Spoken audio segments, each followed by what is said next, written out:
ሰላም ጤና ይስጥልን ውድ የረመጥ ሚዲያ ቤተሰቦች እንደምናላችሁ።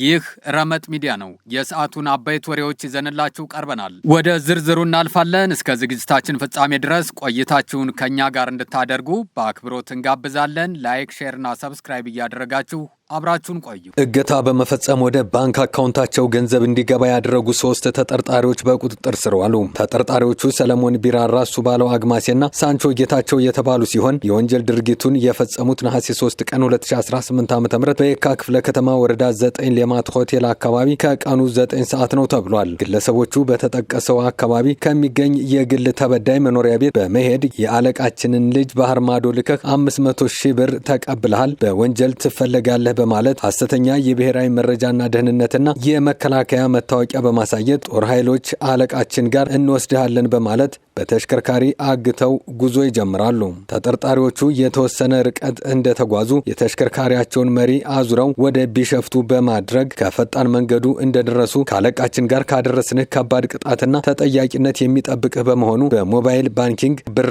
አስገባልንና እንለቅሃለን በማለት የግል ተበዳይ ለማግባባት ይሞክራሉ። የግል ተበዳይ የሰራሁት ወንጀል የለም ወደ ሕግ ውሰዱኝ በማለቱ ደብድበው 600,000 ብር በሞባይል ባንኪንግ በማስተላለፍ ከተሽከርካሪ አውርደው ጥለው መሰወራቸውን የየካ ክፍለ ከተማ ፖሊስ ዋና መምሪያ የላምበረት አካባቢ ፖሊስ መምሪያ አዛዥ ዋና ኢንስፔክተር ኢዮብ ተካልኝ ገልጸዋል። ፖሊስ ባደረገው ክትትልም ምክትል 100 አለቃ ሰለሞን ቢራራ የተባለ ተከሳሽ የቢሸፍቱ መከላከያ ዩኒቨርሲቲ ባደረገው ትብብር በቁጥጥር ስር በመዋል በተከናወነው ምርመራም የማስፋት ተግባር ከመከላከያ ሰራዊት የከዳ ምክትል 100 አለቃ ሱባለው አግማሴ የተባለው ግለሰብ ከንፋስ ስልክ ላፍቶ ክፍለ ከተማ በቁጥጥር ስር ውሏል ተብሏል። ፖሊስ የምርመራና የክትትል ስራውን በመጠቀም ገንዘብ አላቸው የሚባሉ ሰዎችን መረጃ በማጣራት ለወንጀል ፈጻሚዎች ጥቆማ የሚሰጠውን ተጠርጣሪ ሳንቾ ጌታቸው የተባለን ግለሰብ ላምበረት መናኸሪያ አካባቢ በቁጥጥር ስር ሊያውለው መቻሉን የምርመራ መዝገቡ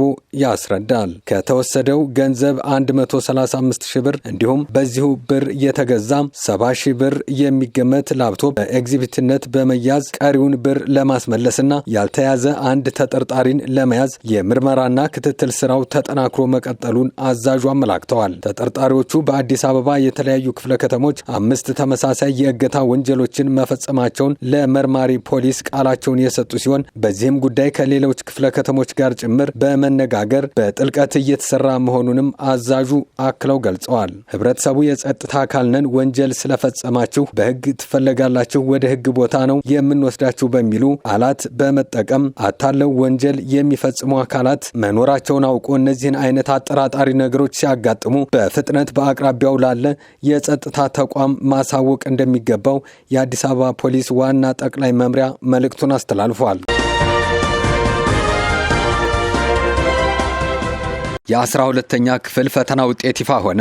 በ2018 ዓ.ም የ12ኛ ክፍል ሀገር አቀፍ መልቀቂያ ፈተና ከተፈተኑ ተማሪዎች መካከል 12.8 በመቶ ወይም 70,544 የሚሆኑት 50 በመቶና ከዛ በላይ በማምጣት ማለፋቸውን የትምህርት ሚኒስቴር አስታወቀም። የትምህርት ሚኒስትሩ ፕሮፌሰር ብርሃኑ ነጋ በሰጡት ጋዜጣዊ መግለጫ እንዳብራሩት በዘንድሮው የፈተና ዘመን ለተፈጥሮና ማህበራዊ ሳይንስ ፈተና ከተመዘገቡ 563,960 ተማሪዎች ውስጥ 550,210 ተማሪዎች ፈተናውን ወስደዋል ብለዋል። ባለፈው ዓመት ከተመዘገበው የ8.9 በመቶ የማለፊያ ምጣኔ ሲነጻጸር የዘንድሮ ውጤት 20,000 ያህል ተማሪዎች ብልጫ እንዳላቸው ገልጸዋል። እንደ ሚኒስትሩ ማብራሪያ በዘንድሮ የትምህርት ዘመን ከ50 በመቶ በላይ ያመጡ ተማሪዎች ስብጥር በተፈጥሮ ሳይንስ 16.58 በመቶ እንዲሁም በማህበራዊ ሳይንስ 8.33 በመቶ ሆኖ ተመዝግቧል ነው የተባለው። በተፈጥሮ ሳይንስ የመጣው ከፍተኛ ውጤት ከ600 በወንድ 591.64 በሴት ደግሞ